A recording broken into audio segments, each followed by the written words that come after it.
Good morning and welcome to the Oasis Center for Spiritual Living, where we come together as one, providing spiritual tools for daily living. For those of you who don't know me, I'm Reverend Tucker. I'm the senior minister here at the Oasis. And I always like to introduce the team that God has provided me. I'm looking, there's something new that popped up here. I don't know what it is. Okay.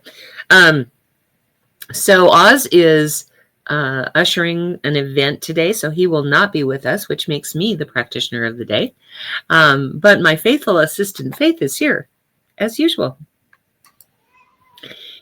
Oh, goodness. Faith has literally been in religious science since the day she was born, because her dad was a religious scientist even before she was born. Her mom and dad met in our congregation, and she was the firstborn in our congregation. My first baptism. And he brought her to church when she was like 3 weeks old, and would work the soundboard in one hand and hold her in the other hand. And when she was ready to crawl, he let loose of her, and she crawled right up on the stage as if she belonged there. So we left her there. I had a portable mic at that time, so I could walk around and step over her. And we put her on the podium when we did announcements, and I think everybody paid attention to the announcements much better because she was this cute little baby on the pulpit. And as she grew, she and her sister became sort of ushers, where at the end they would give out the affirmation cards we used to do every single week. And then when she was 14, and she grew up 6 blocks from my house, and he was a tow truck driver, her dad. So he would drop the kids at my house while he was on out-of-town tows. And so she got a taste of projects. Because I have projects all the time. And so I got to see her work. So when she was 14 and a half and said, I want a real job, I said, okay. And I hired her for my ozone business. And she worked for me until the pandemic, and then couldn't come back after the pandemic. But that's another story for another time. But when we went live for the pandemic, I said, I need a ministerial assistant. Are you interested? And she said, yeah. So here we are. She's known me her whole life. I've been her spiritual mentor for her whole life, really. And so she's the woman behind the scenes that does everything. Like in The Wizard of Oz, you pull back the curtain and there's an old man there. When you pull back the curtain here, you see Faith. And then on top of that, she's also our soloist. So today she's going to be singing, and now I can't remember what it is. Joy in Our Hearts by Karen Drucker. Yes, that one. And it's on the Joy of Hearts CD. Makes it easy. Joy in Our Hearts CD. All right. So anyway, that is my faithful assistant, Faith. When you say hi, hello, good morning, like we ask you to, because in a facility, I can look out and see the shining faces beaming back at me. And here I get a number. I don't even get names, so I don't even know who's watching. Faith will answer you as me. In 2 years or in 5 years, I've only had to add something twice. That's pretty good odds, actually, when you think about it. We laugh between us. We have one brain, and it works. Because we fill in each other's blanks. So anyway, all right. Thank you for being here, sweetie. I couldn't do this without you. Love you. Okay, so we're going to be talking about Passover today. When we're in a facility, I usually do a Passover Seder, which is the dinner. It's like a 2.5 hour ceremony, and then we eat. It's not practical to do that here. So instead, I'm going to pull all the metaphysical ideas out of all the parts of the Passover Seder. So that's what we're doing today. There's a watch party button that you can click on and invite all your friends so they know what kind of service they can expect on a Sunday morning. And you can answer their questions for them because it's more of a private chat, so you won't bother anybody else. So I'd like to invite you to close your eyes if that feels comfortable. Allow the service to uplift and inspire you as we move into our centering song.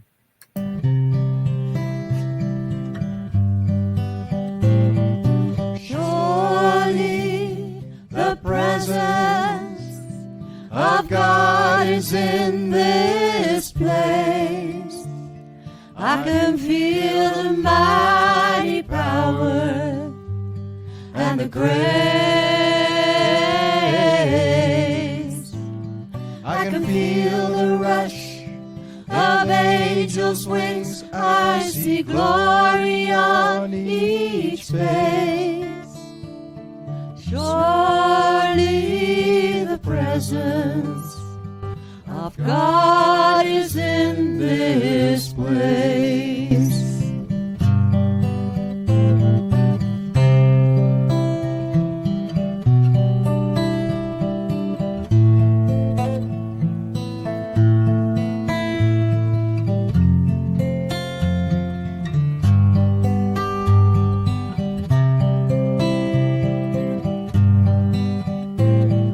Surely the presence of God is in this place. I can feel the mighty power and the grace.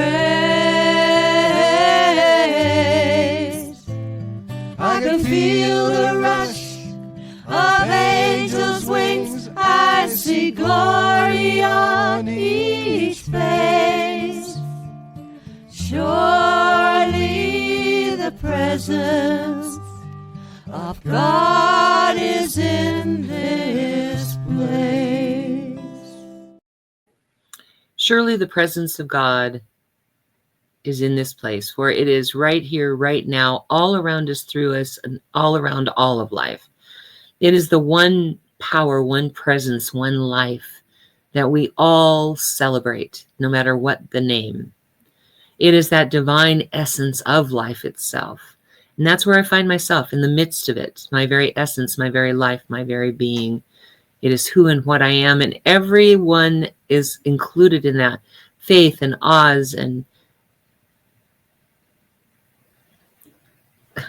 Elaine and Karen and Tina and all of the people who are here listening, whether that's in real time or later on, for we are all one in it.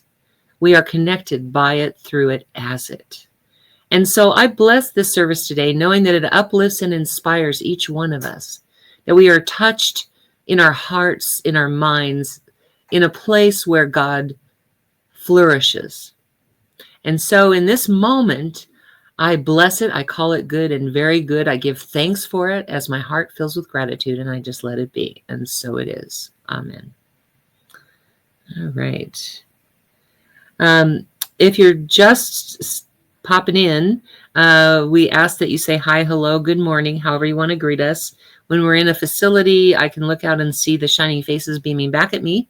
Here I get a number. I don't even get names or anything, so I have no idea who our audience is. If you're stopping by later, just say hello. Just let me know you stopped by. If you like something that you hear, use that thumbs up. Whether that's something I say or Faith sings, use that thumbs up. If you love something, send us hearts, because we love to get love. And if something strikes you as very powerful, by all means, use that wow button. It lets me know that I'm on track, and that feedback is very important to us. So please do that. All right. This next song is one that Reverend Fairy Elaine Silver wrote when she was in practitioner training. And it is a great reminder of how connected we all are.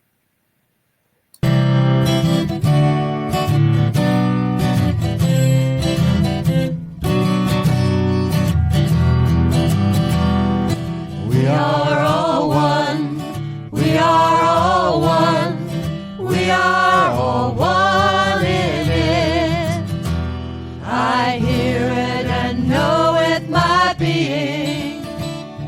Spirit is all I am seeing.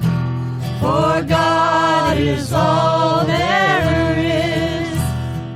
Grateful am I to be living, open to what I receive, honoring what I've been given, sharing now what I believe. I remember the oneness around me. I surrender to infinite light, knowing the love that's surrounding me is within me by day and night. And we are all one, we are all one, we are all one in it. Yes, we are all one, we are all one, we are all one in it. Yes, we are all one in it. What a great reminder of how connected we all are. I love that song, by the way. You can't tell. All right, without further ado, we're going to have Faith singing Joy in Our Hearts. Yes, by Karen Drucker. I can't hold a thought in my head all of a sudden.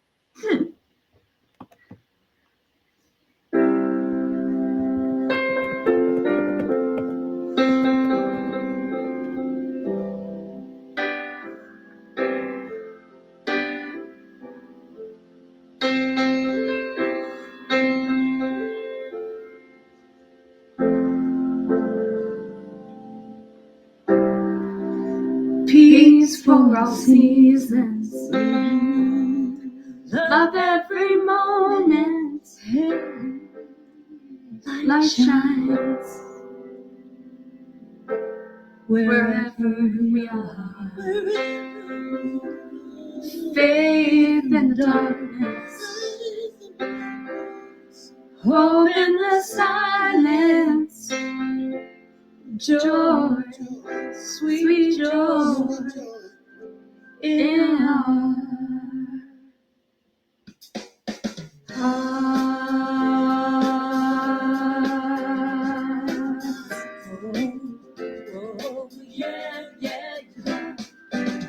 Every day is a choice to show some kindness. We all are part of one family. So connected, our hearts and spirit reach for you. You reach out for me. Peace for all seasons, love every moment. Light shines wherever we are. Faith in the darkness, hope in the silence, joy, joy in our hearts.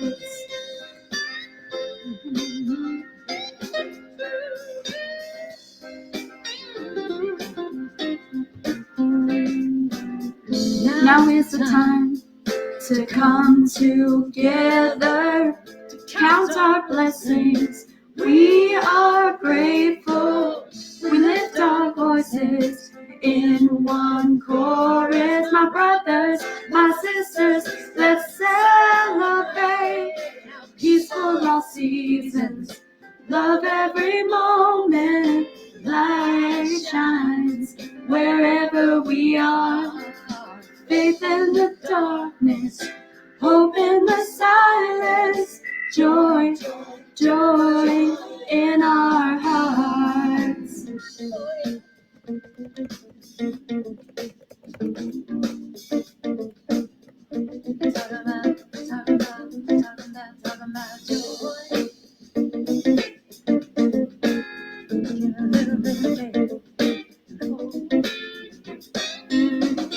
Celebrate peace, let's celebrate love, let's celebrate life.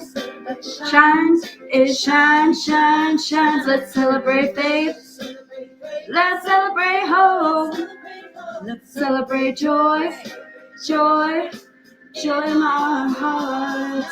Peace for all seasons, love every moment.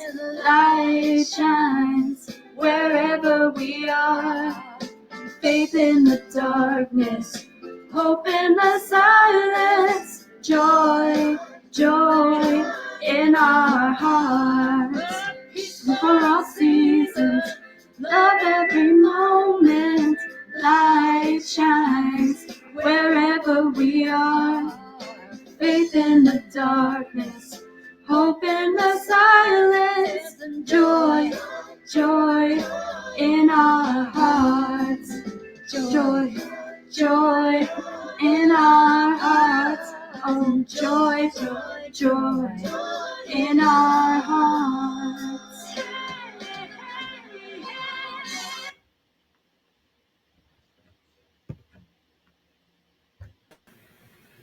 Thank you, Faith. For those of you who don't know, I have Duchess is back. She's been gone for 3 years now. She's back. It's been interesting reintegrating her into the family. This morning was really tricky because this is the first time she slept on the bed with us, and Smokey slept on the floor. And this morning, having to arrange it so everybody gets out without any altercations has been interesting. So pray for me. We will. Thank you, Faith. Thank you. So we're talking about Passover. As I said before, when we were in a facility, we would have a Passover Seder. The Seder actually is a dinner. That's what it means, is a dinner, a meal. And it's where we celebrate the story of Moses and the Israelites' journey from Egypt into Israel. And so I'm going to start out by telling the story of Moses so that you kind of have a basis. Most people know the story of Moses, but maybe not all of the particulars. So Egypt had enslaved all of the male children, boys, men. And so when Moses was born, his mother feared for him. And rather than submit to the typical scenario where the boys are taken out of the household and made to work, she went down to the Nile at a time when she knew the princess would be bathing. And she put him in a little basket and sent him down the Nile in front of the princess, hoping that the princess would take him home and raise him as her own, which is exactly what happened. So he was raised in the Pharaoh's household, although she allowed Moses' mother to be the nursemaid. And so he was able to not only learn about being royal, but he was also able to learn about his people. And so he had a unique perspective being in both areas. So when it came time for him to, he was a young man, and he was sitting there and he was watching as one of the slaves was being whipped by a master. And he stopped the master from whipping the slave and killed him. And so he had to flee. So he fled up to the mountains, and there he met a burning bush who spoke to him and said, "You need to go to the Pharaoh and tell the Pharaoh to let my people go." And like most of us, Moses said, "Well, who am I to do such a job?" He says, "Who shall I say sent me?" And the burning bush said, "The I am that I am." And so, he still is not sure why he was chosen or that he had the goods to be able to do that. Anybody else ever have that experience where someone asks you to do something and you're thinking, why me? I'm not capable. Well, that's kind of what happened here. So he goes to Pharaoh and he says, my God says to let my people go. And he says, show me, what your God is capable of. And Moses takes a staff and turns it into a snake. And the Pharaoh laughs and says, well, my magicians could do better than that. And he finally convinces the Pharaoh that bad things will happen to him if he doesn't let the people go. So Pharaoh says, okay, I'll let them go, and then changes his mind. And as a result, there were 10 plagues. I'm going through this really fast because we're going to dissect all of it and give the metaphysical interpretation in a minute. But there were 10 plagues that happened to Egypt. And, some of them were really minor, but the last one was the killing of the firstborn son of every household. And so the Israelites were told by Moses, who was told by God, to put lamb's blood above their entryways, and the angel of death would know to pass over those houses. So that's where we get the name Passover from. And they proceed to leave, and again, Pharaoh changes his mind, and so Moses, they're encroaching on him, and they're sitting there at the edge of the sea, the Red Sea, I think it was. And he put the staff into the sea, and the waters parted, and the Israelites were able, or the Jews at that point, were able to cross over to the other side safely. And then he put the staff back in the water, and it drowned all the soldiers that had followed them into the sea. And they went through trials and tribulations the whole time they were in the desert, because their faith was fickle, to say the least. They believed, but then things would happen, like they didn't have enough food or something would happen, and they'd right away revert back to the practices that they did in Egypt, which was worshiping idols. And so they were made to live in the desert for 40 years before they could cross over to the land of milk and honey. In other words, Israel. Well, the meaning of Israel, or the English definition of Israel, is one country, one heart. So I chose the song that we were just listening to because Israel was supposed to, buddy, sorry, the bird feels like he has something he needs to say. Buddy, I'm on church. Thank you. Israel was supposed to represent peace, which, as we've seen, it lasted for quite a while, but it's always been a little weird. Now it's not peaceful at all. And it was supposed to represent joy.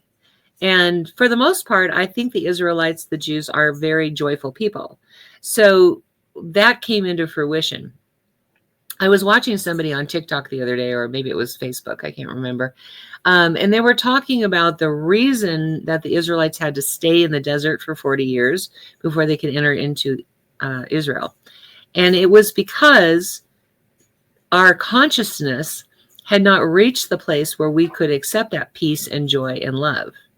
And so they had to make the transition from slave to liberation and freedom so that they could enter into Israel as a people that understood and believed in God and had faith, right? And so they spent those 40 years having to develop those resources within themselves to work on their consciousness.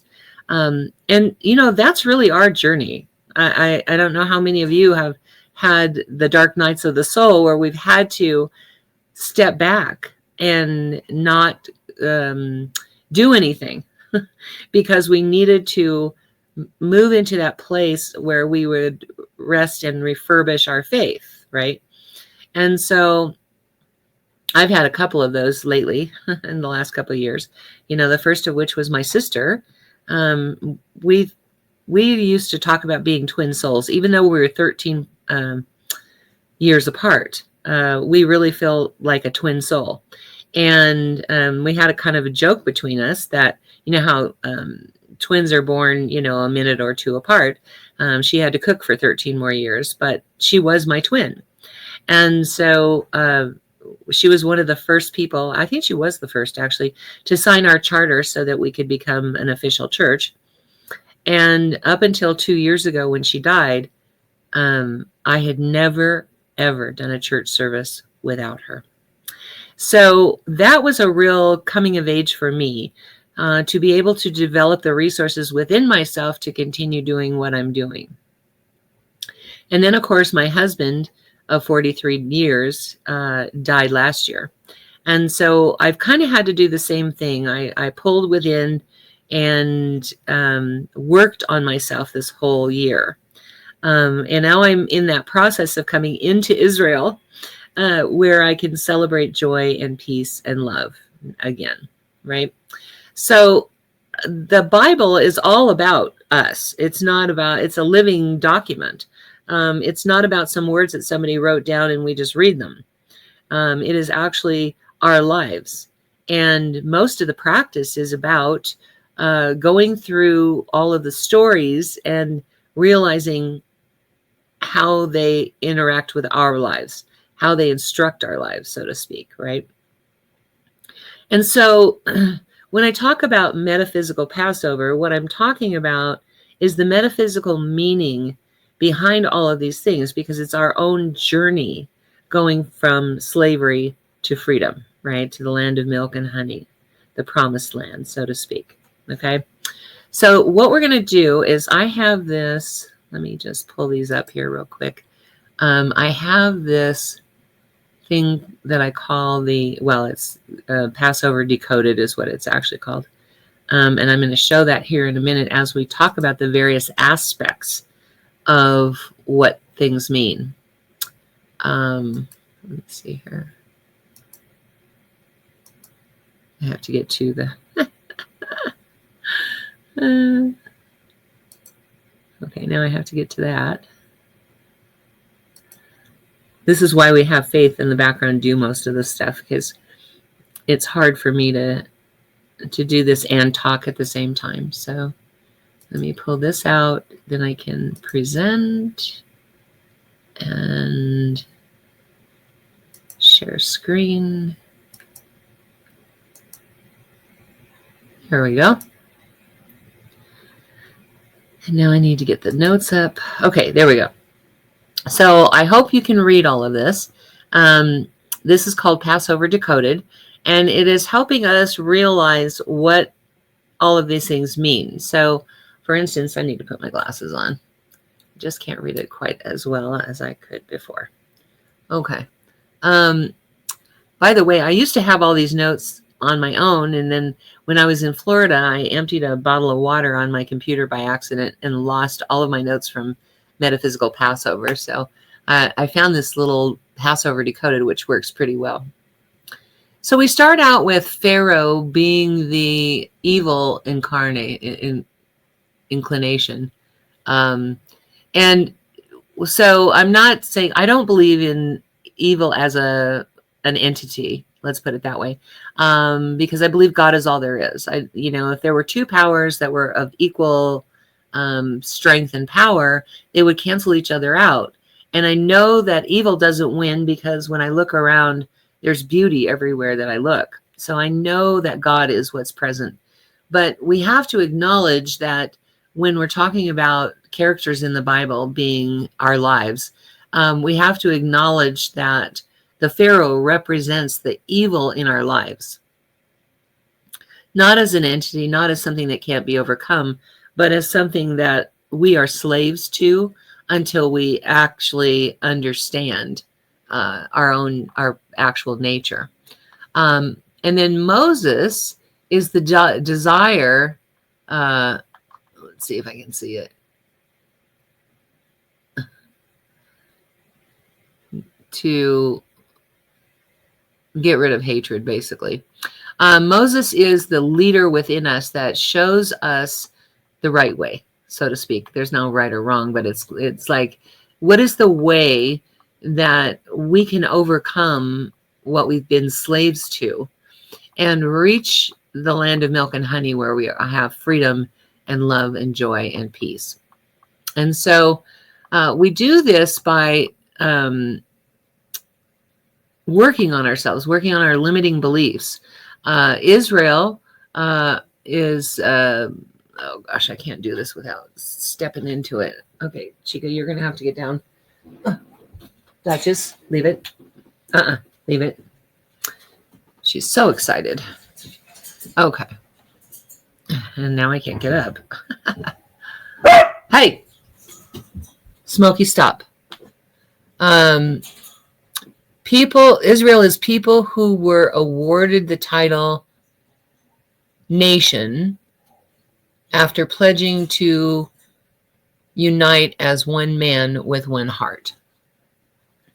So Israel represents the one man, one heart aspect of our lives, where we recognize our oneness, where we are, we recognize that the only way, the path forward, can only be lit by the good in us that destroys hatred. When that is lit, then we can finally have our freedom. Egypt represents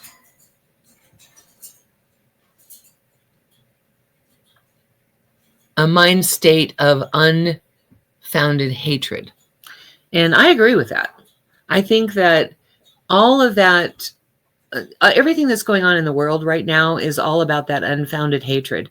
I'm not just talking about the U.S. I mean, it's happening everywhere. There's the war in Ukraine where Russia wants to take over Ukraine. And then there's, what was her name? Mary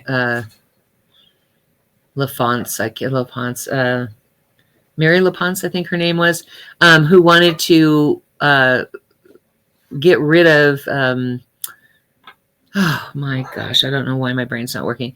Wanted to get rid of Macron and become the ruler of France. And then we had, there's somebody in Holland that is anti-immigrant, very much like our Trump. And he won the election. And so there's all of this unfounded hatred of the other. And we in this country have divided ourselves into two sides based on that unfounded hatred of the other. There is no other. If you really buy into what I'm saying about us being one man, one heart, or us being all connected by it, through it, as it, if you buy into that, you know that there is no such thing as other. There is only people who are showing us our unhealed stuff. And so while we're in Egypt, we are enslaved by our ideas of otherness. We are enslaved by our ideas of getting rid of others in order to have our own peace and freedom and happiness. And so the process of moving from Egypt to Israel is all about understanding that there is only one, that we are of it, that there is no other, and there's nothing to hate. I love that our founder, Dr. Ernest Holmes, says we are for everything and against nothing. Now, that didn't mean that he was for enslavement, for example. What it meant is that he, instead of looking at what we want to get rid of, he said, let's look towards what we want to build. And so when we say we are for everything and against nothing, what we're saying is we no longer have hatred in our heart for another. We no longer are running away from our life. We are moving towards something better. I used to have practitioners who would get mad at their ministers in all these churches and want to come to our church. And I learned very early on that that is not the right vision to have. And so I would only accept them if they were moving towards our vision for our church. They could come and they could celebrate with us and they could be in church and they could even serve in our church to a certain extent, but they could not be licensed in our church unless it was our vision that they were going towards, instead of running away from the vision that the minister had that they didn't appreciate. Okay. And that's pretty much how our life is. If we are running away from something, or if we are moving away from something because we don't like the circumstances, then it's very difficult for us to create a new reality where there is no negativity, right? Because we're still holding on to all that negativity and running away from it, instead of confronting it and healing it and then moving towards a vision for our life that we really want. So that is the process of moving from Egypt to Israel. And so Mount Sinai represents the full extent of unfounded hatred from the word Sinai in Hebrew, meaning hatred. Okay, so Mount Sinai is like the peak of our hatred, right? I don't care what side you're on with any of this. The Democrats see the Republicans as other, and the Republicans see the Democrats as other. We see the immigrants as other. We see the black people who came over here as slaves as other. Whatever that otherness is, breeds hatred. And so Mount Sinai is when it's at its peak of development of that hatred. So again, we're moving from Egypt to Israel, meaning we are letting go of all that. We are loving instead of hating. And we are, instead of being divided, we are one man, one heart, right? One God, one being. All right. And then, So one of the things that we eat at Passover is called matzah. And I don't know if you've ever had matzah, but it represents the unleavened bread, because they were trying to get out of Egypt so fast that they didn't have time for the bread to rise. Now, I happen to like matzah, but not everybody does. It's like a cracker with no salt. It's kind of like that. My favorite way to eat it is to have it matzah brai. And that is, you take matzah, you break it up, you soak it in water a little bit, and then you put it in eggs, and then you use the frying pan to make like scrambled eggs, but it has matzah in it. That's my favorite way to eat it. Or matzo ball soup. I love matzo ball soup. But anyway, and so matzah represents that. It symbolizes our detachment from our egoistic desires. This is why it is called poverty bread. Now, poverty bread is not the same as matzah. I'm sure some people call it poverty bread. Poverty bread to me is like bread that you get, that's not really bread. Well, matzah is not really bread either, because it hasn't risen, but it's different. For me, it's different. I've never had poverty bread, but I've heard stories about poverty bread. And it's dough that you just like shove in the oven, and it does rise, but it's really extremely cheap, and so it's not very nutritious. Matzah, I don't know how nutritious matzah is, but like I said, it doesn't rise. So matzah is a cracker, basically. And then we eat hametz, which represents the desire to enjoy. Before Passover, we enjoy receiving. After Passover, we enjoy giving. Now, hametz is a mixture of apples and cinnamon, and it's yummy. It's really, really yummy. One of the other things we eat, which isn't listed on here, is moror, which is bitter herbs. And that is for us to remember, in the Passover Seder, it's for us to remember the bitterness of being enslaved. And I guess if I were to say it represents something, I would say it represents how bitter we are when hatred is in our hearts, and how in order to facilitate a life of peace and happiness and joy and love, we would have to release all of that bitterness. And so as we're consuming these things on Passover, we're going through the process of remembering what each thing is. We also do, for each one of the plagues, we have a cup of wine and a glass of water. And we take and we dip our finger in the wine, and then drop some wine into the water, representing each one of the plagues that was visited upon the Pharaoh. And so we name them as we do each drop. We name them. But that's pretty much, what we do at a Passover Seder. What I do is as we read through the Haggadah, which is the book of this story, as we read through the Haggadah, I interject with all of the metaphysical truths that are connected to it. Okay, so the 40 years in the Egyptian desert are the stages of progress in the transition from a mindset of unfounded hatred, which is Egypt, to unity as one man with one heart, which is Israel. So the land of Israel, once the people of Israel united as one man with one heart and became a nation, they merited the land of Israel. Now, our Bible is not the same as the Arab faith. They have different beliefs. And so while the Israelites feel entitled to the land of Israel, which I'm sure there's a small portion that, yes, okay.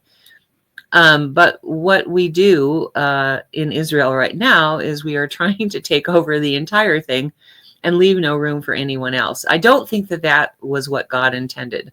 I think what God intended was for us to have a slice of happiness in a place that was just for us. So, why do we need Passover? We need Passover so that we can remind ourselves of this process, so we can actually move into the awareness ourselves of what it takes to get rid of our ego, which is enslaving us. And, well, not really get rid of it. I don't believe in getting rid of the ego. Here's the thing. I think if you try to get rid of the ego, it resists and causes repercussions. But if you can give the ego a different job, then I think you find that you can have what you want and the ego is still there to protect us. Now, we don't really need protection most of the time, but it's kind of instinctual for us to want to be protected. And so the ego is there for that purpose. And so we do need reminders of what it means to move from the egoic state of hatred or enslavement by the ego to a place where we are free, totally free. And that is, once we have left hatred behind and released it, we are free to be at peace. So I think that's why we do the Passover Seder. All right, I'm going to stop sharing this here. And get rid of this and move this down. What a process. This is why Faith does most of this. Because it is hard to talk and multitask at the same time. So as we move into Passover started yesterday. As we move into the season of Passover, I want us to remember all of this. I want us to understand that, I don't need these anymore. I want us to understand that the process of being in this world, like Doris Cannon always says, this is an education. This is a school where we learn. And the second coming of Christ is all about us embodying the idea that all there is God, and to practice the teachings of Jesus. Once we embody that into our heart, then that is the second coming of Christ. And the second coming is all about us being able to turn water into wine like Jesus did. Sorry, I forgot to mute that. And so it's all a process that we do every day, but we don't recognize the power that we have inside of us. We're not using personal power. We're using the power of God because it flows through us. And so this week, if you wouldn't mind, remembering all of this, remember the process that it takes to go from Egypt to Israel in our own lives, to where we understand that we have to release the hatred and the otherness and embrace the idea that we are all one, and that anything I do to someone other than me, I do to myself. So this week is all about that. If you want to participate, I would like to invite you to do that this week, because I do know that this week is blessed with that opportunity. And so let's grasp on it, shall we? Let's have a prayer.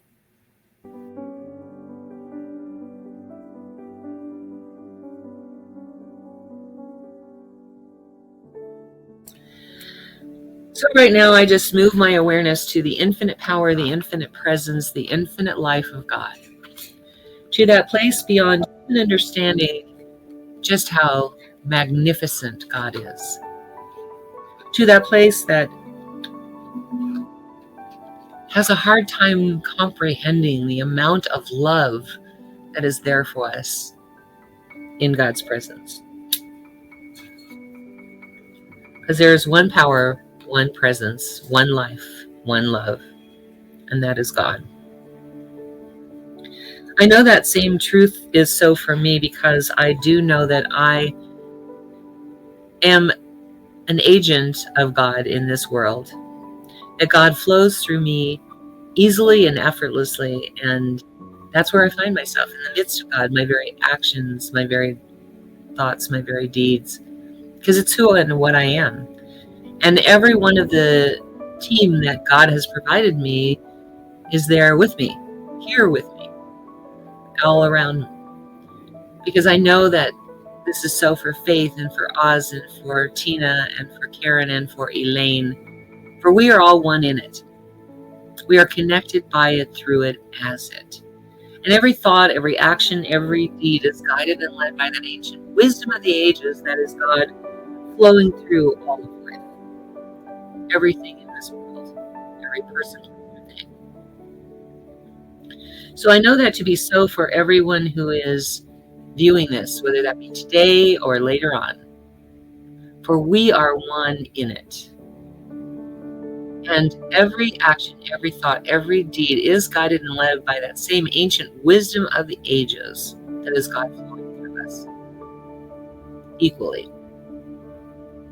Mitaku Yasin, all my brethren, we are connected, we are related.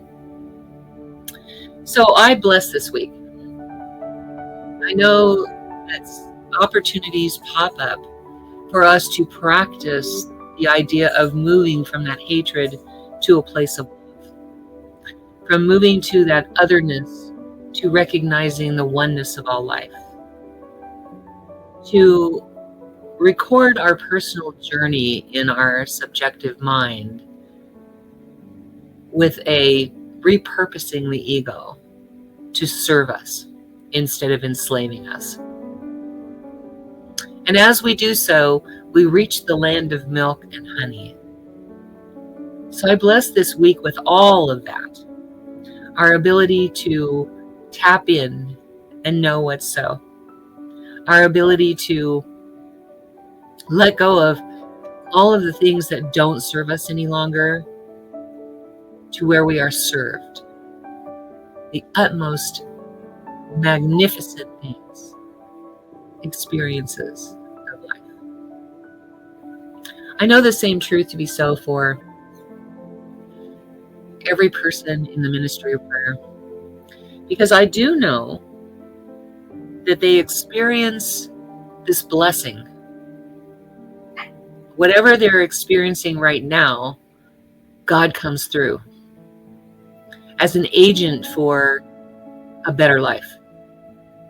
And as they practice what we are doing here, they are uplifted and inspired. So I pull back the veil, revealing the spiritual truth behind whatever they're experiencing here and now. I call it good and very good. And my heart just fills with absolute gratitude to know that this is so,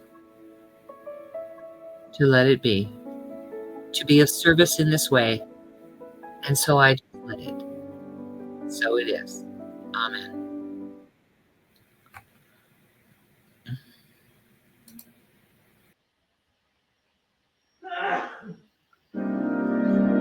You are the heart, you are the hands, you are the voice of spirit on earth, and who you are, and all you do is blessing to the world.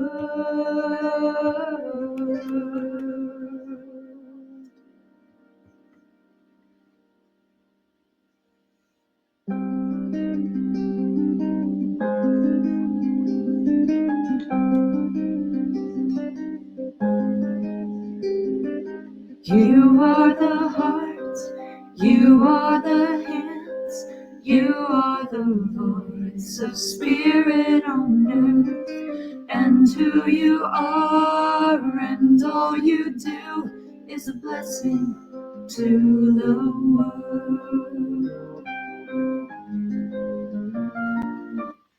You Thank you, Faith. Now is our opportunity to receive your gifts, tithes, and offerings, and your opportunity to express the gratitude that you feel for that which you may have experienced in the physical realm, and perhaps what you have created in the mind of God and not yet experienced in the physical realm. In a moment, I'm going to ask you to go to www.oasiscsl.org, where you're going to find the offering affirmation about 2/3 down the page, and then the Contribute Now button at the bottom. And I just want to talk real briefly about what you're contributing to, so you understand why you want to click that button. Our vision is a healed world, one person at a time. Or a healed world, sorry, globally. Our mission is to get there by providing healing one person at a time. And to do that, we need to market to the world. We already have people from India and Bangladesh and all kinds of places, Holland, Germany, UK, I don't know, all of them, Philippines, yeah. But we need to reach the entire world for that to be global.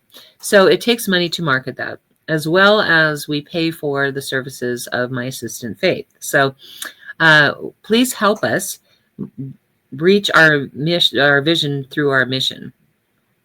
All right. So go with me now, whether that's in real time or later on. Please go with me now to www.oasiscsl.org and say this offering affirmation with me.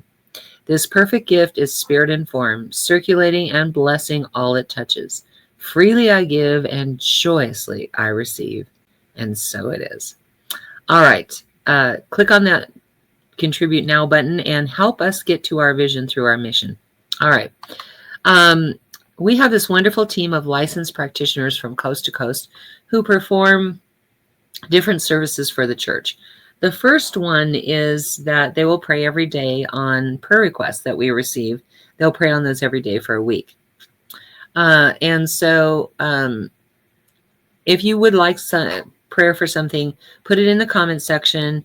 If you don't want it to be public, you can DM Faith and she will make sure our God Squad gets it. We call them the God Squad because I got this image at some point of them marching in and taking charge, you know.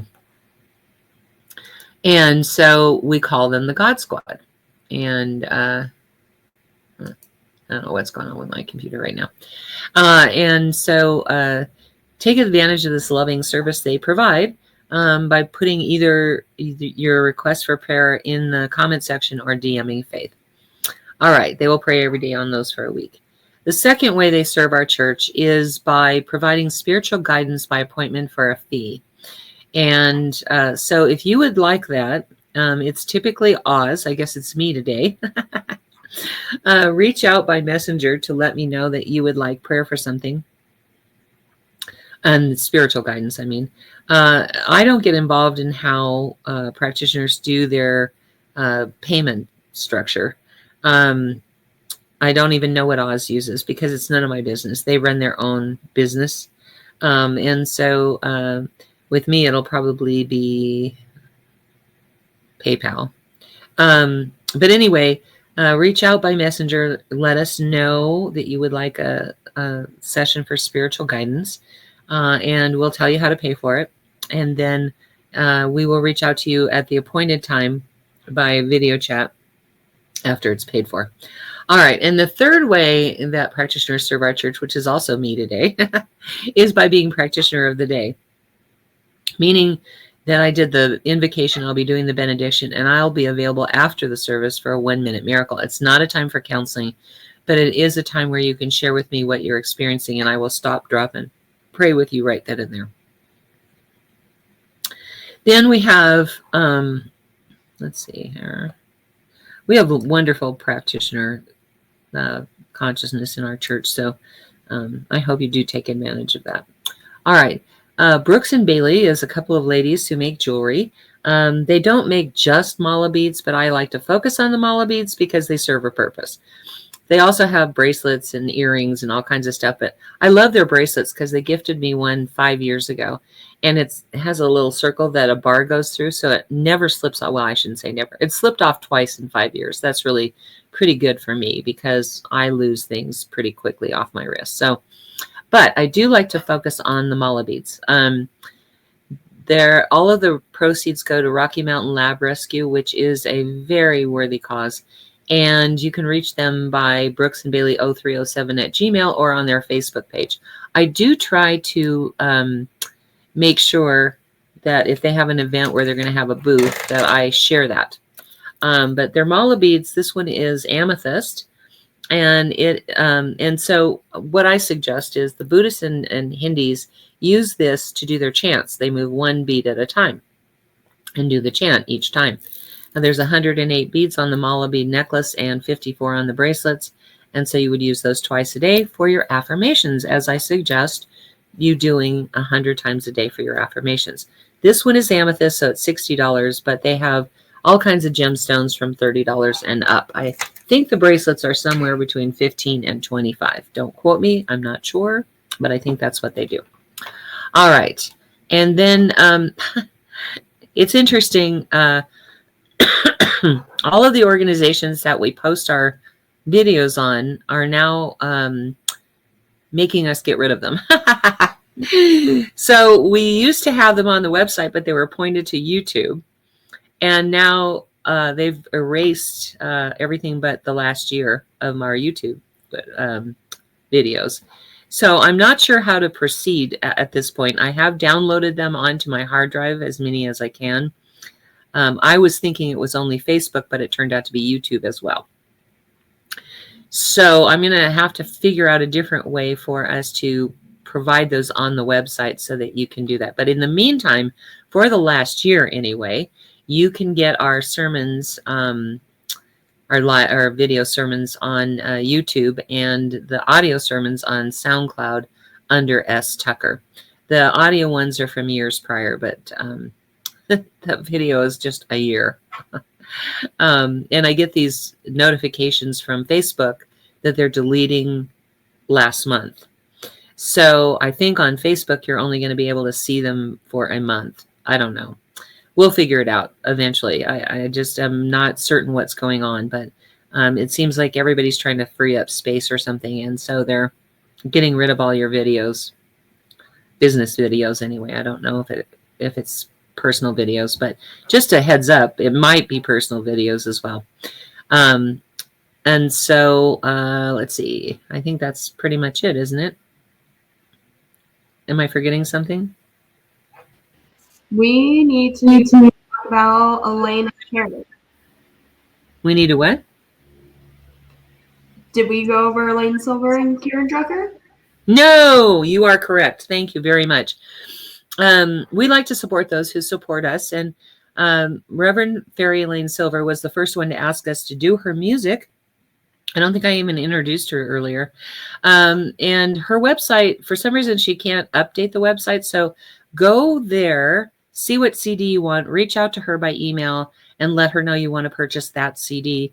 She drives around the country singing and playing guitar, and she carries those in the trunk of her car. So she's very good at, once you pay for it, she's very good at sending those out right away. The other one is Karen Drucker, who gifted us in 2020 with her entire collection, which was 20 CDs with karaoke files and songbooks and everything. So we would have the lyrics, and so we could do music in church. So definitely check these two ladies out. These are great gifts to give yourself or someone else.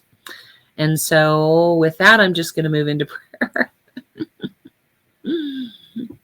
So in this moment, I turn my awareness to that same infinite power and presence that I talked about, beyond my human awareness. And I recognize the unity of all life, that we are all connected by it, through it, as it.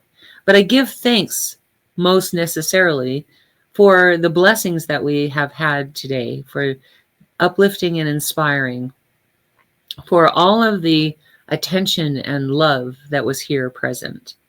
And so in that state of gratitude, I just let it be. And so it is. Amen. All right. Join us next week and every week at 10:30 a.m. Mountain Time, USA time. Next week is Easter, so we're going to be doing Metaphysical Easter. And so I know you're going to enjoy it. Please don't, there's 1,000 places you could be on a Sunday morning or be doing. And we're glad you were here with us. Please don't miss next week either. Until next week, we love you. Thank you. Bye.